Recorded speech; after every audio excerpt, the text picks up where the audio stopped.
Selamat malam, salam sejahtera. Terima kasih kerana bersama dengan saya di Nazlin Unity Channel. 2 jam selepas menyatakan sokongan kepada Anwar Ibrahim, ahli Parlimen Bukit Gantang akhirnya dicabar untuk letak jawatan.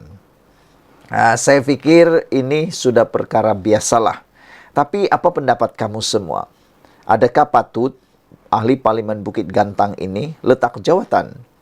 Ada netizen kata tak perlulah letak jawatan kerana beliau menyokong Anwar Ibrahim bukan kerana mahu kuasa, tapi mahu mengutamakan rakyat, para pengundi di kawasan beliau. Cukup sudah risiko yang dia terima, kata mereka. Kerana pastilah pada PRU yang ke-16 akan datang, besar kemungkinan beliau tidak akan dicalonkan lagi dalam Parti Bersatu. Tapi beliau tidak perlu letak jawatan kerana nanti dia akan besar kemungkinan disingkir daripada menjadi calon bersatu. Jadi buat apa nak letak jawatan lagi? Hari ini akhirnya kerana sokong kerajaan Madani, beliau dicadang atau dicabar letak jawatan. Ahli Parlimen Bukit Gantang, Syed Abu Hussein Hafiz Syed Abdul Fassal, daripada Bersatu digesa letak jawatan dan bertanding dalam PRK kecil di bawah tiket Pakatan Harapan atau Barisan Nasional. Ketua Bersatu Bukit Gantang Ahmad Man berkata demikian selepas pemimpin Bersatu hari ini mengumumkan sokongannya kepada Perdana Menteri Anwar Ibrahim. Jika Syed Hussein begitu percaya sokongan beliau ke atas kerajaan Madani mendapat restu pengundi Parlimen Bukit Gantang, maka beliau seharusnya meletak jawatan dan bertanding semula atas tiket Pakatan Harapan atau Barisan Nasional, kata beliau lagi. Jika pengundi menilai tindakan beliau sebagai satu usaha menjaga kepentingan rakyat, pastinya beliau akan menang lebih besar, kata beliau. Tapi katanya lagi mustahil Syed Hussein berani meletak jawatan kerana beliau tahu jika kalah habislah kuasa tawar-menawar beliau dengan kerajaan, katanya. Terdahulu Syed Abu Hussein menjadi ahli Parlimen Bersatu kelima yang menyokong Perdana Menteri dan mengisytiharkan ikrar setia, taat setia kepada kerajaan. Wakil rakyat Bukit Gantang itu membuat pengumuman tersebut semasa mengemukakan soalan tambahan kepada Perdana Menteri ketika sesi waktu pertanyaan menteri di Dewan Rakyat hari ini. Kata beliau, saya sendiri bersedia untuk memberi dan membantu kerajaan mewujudkan masyarakat Madani menangani kenaikan harga barang dan kos sara hidup dengan mengambil ibrah Nabi Yusuf, kata beliau.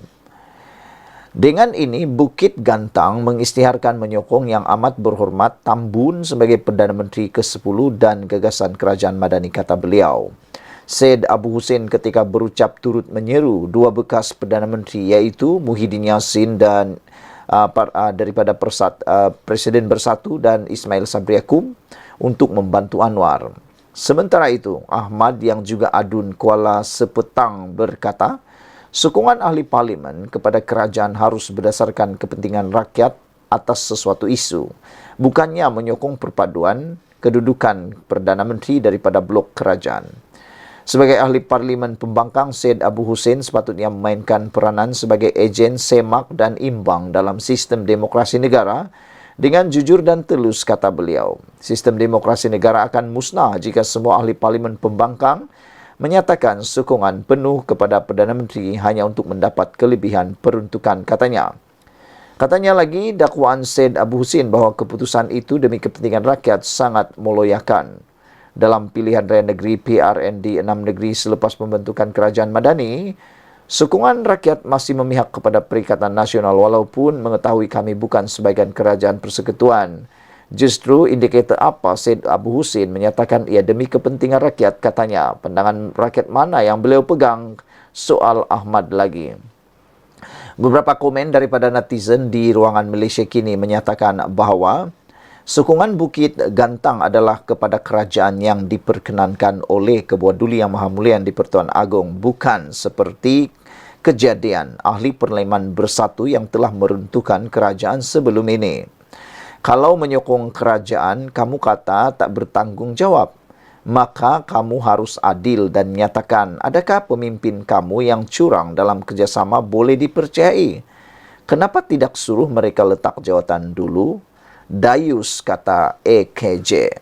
Black Hawk pula kata, bukan semua ahli parlimen setuju dengan keangkuhan Muhyiddin dan Hadi yang menolak tita tuanku yang di Pertuan Agong, supaya Perikatan Nasional bersama-sama dengan Pakatan Harapan menubuhkan kerajaan perpaduan.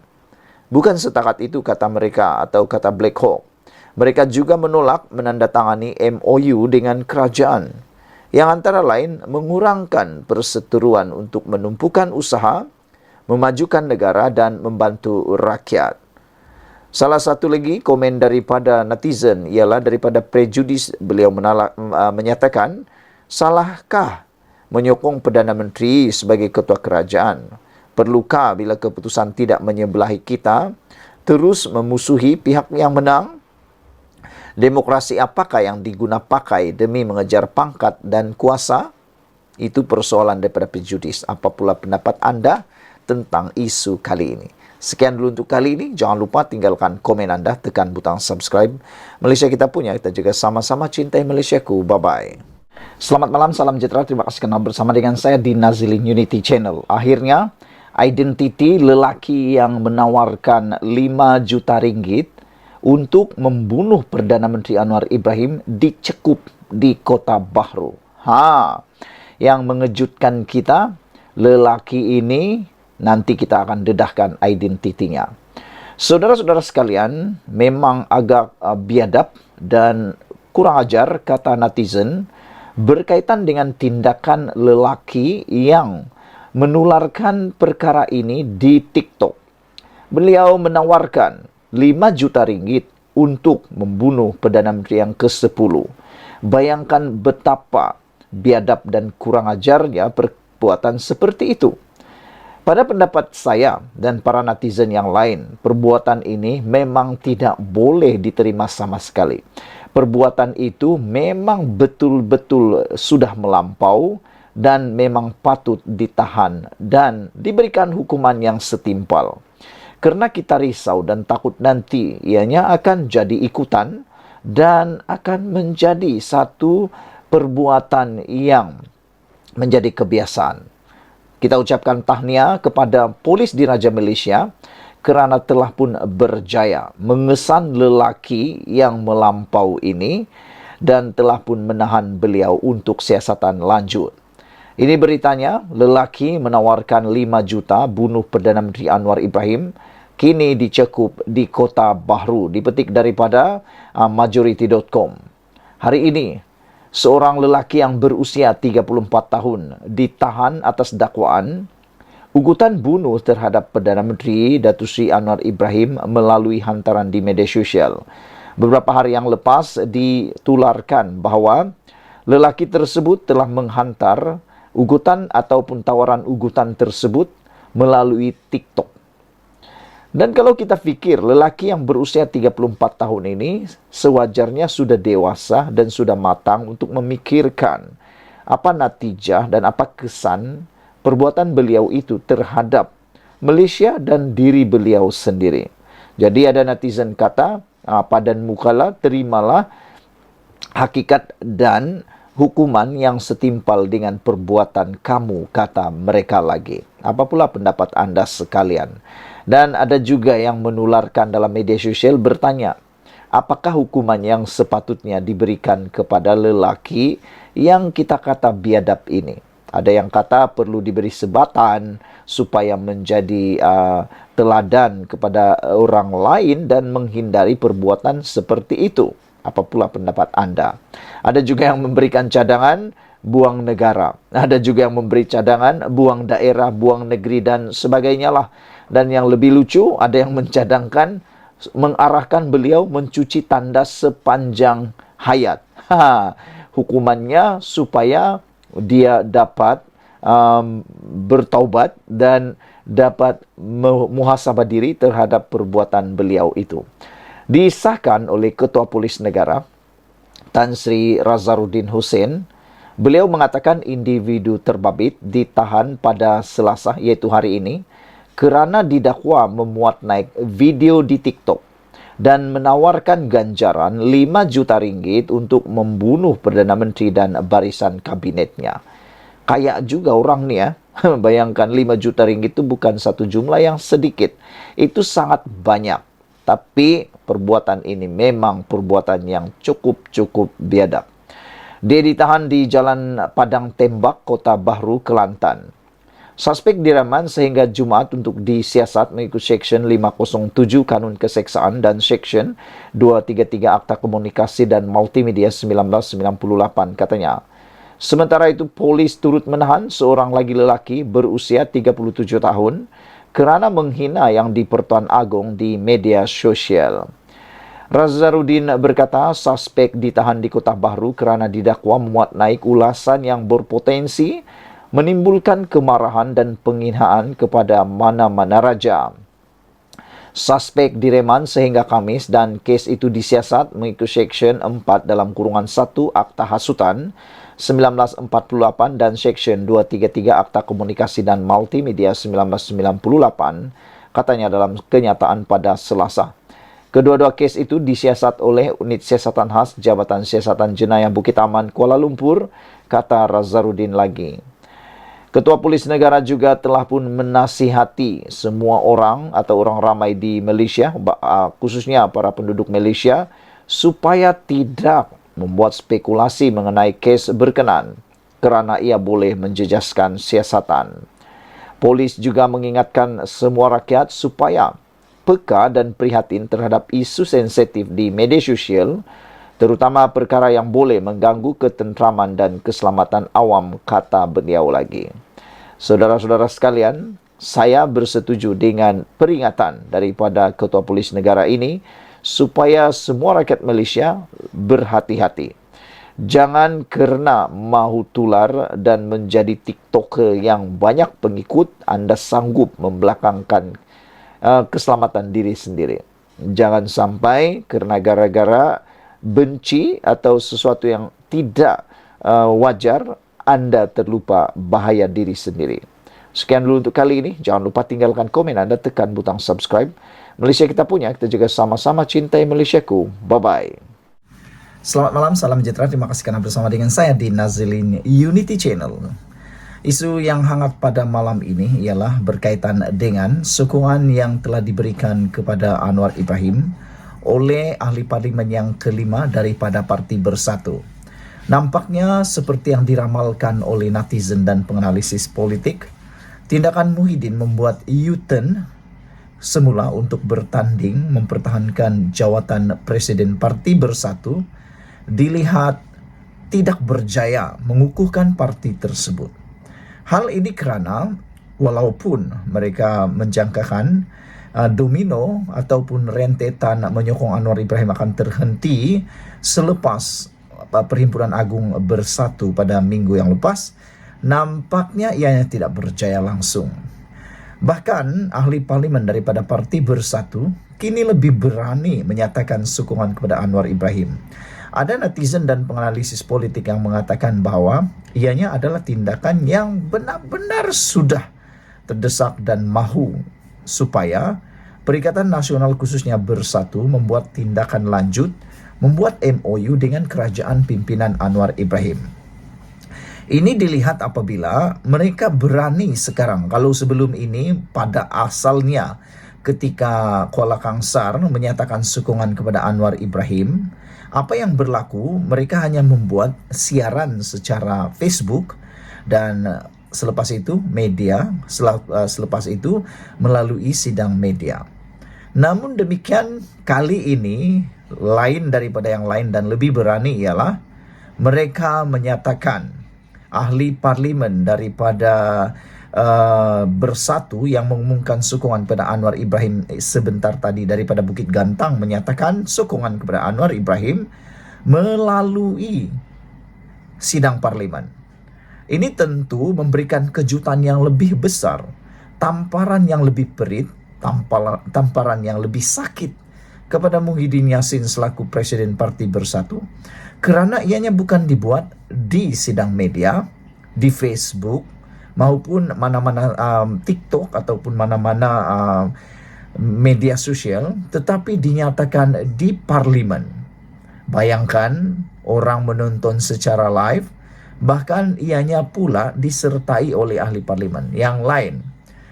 Selain daripada itu, yang lebih menyakitkan lagi Parti Bersatu, sakitnya tuh di sini kata lagu itu, ialah apabila ahli parlimen ini mengambil kesempatan mengajak bukan sekadar dua orang bekas Perdana Menteri, iaitu Muhyiddin dan juga Ismail Sabri Yaakob, supaya menyokong Anwar Ibrahim.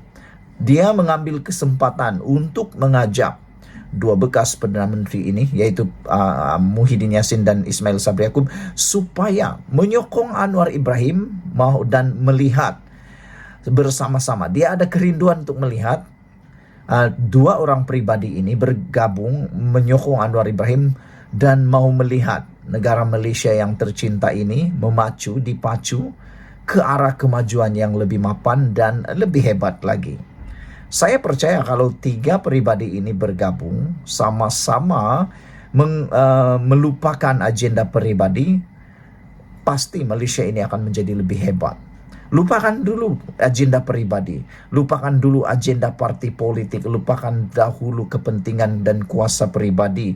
Kata pepatah dia, buang yang keruh, ambil yang jernih. Pastilah, tunggulah sehingga PRU 16 nanti, barulah timbulkan semula keinginan untuk mempunyai kuasa tersebut. Pasti ianya akan berhasil. Dan yang lebih menarik lagi, bayangkan keberanian ahli parlimen yang menyokong Anwar Ibrahim ini.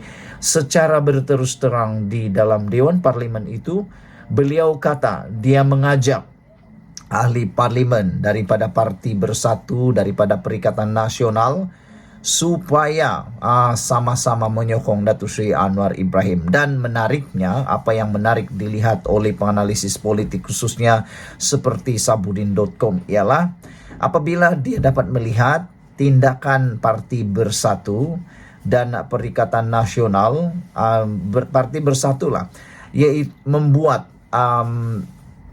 baia ataupun perjanjian taat setia kepada Parti Bersatu dan sokongan kepada Parti Perikatan Nasional, nampaknya tidak berjaya, kata penganalisis politik.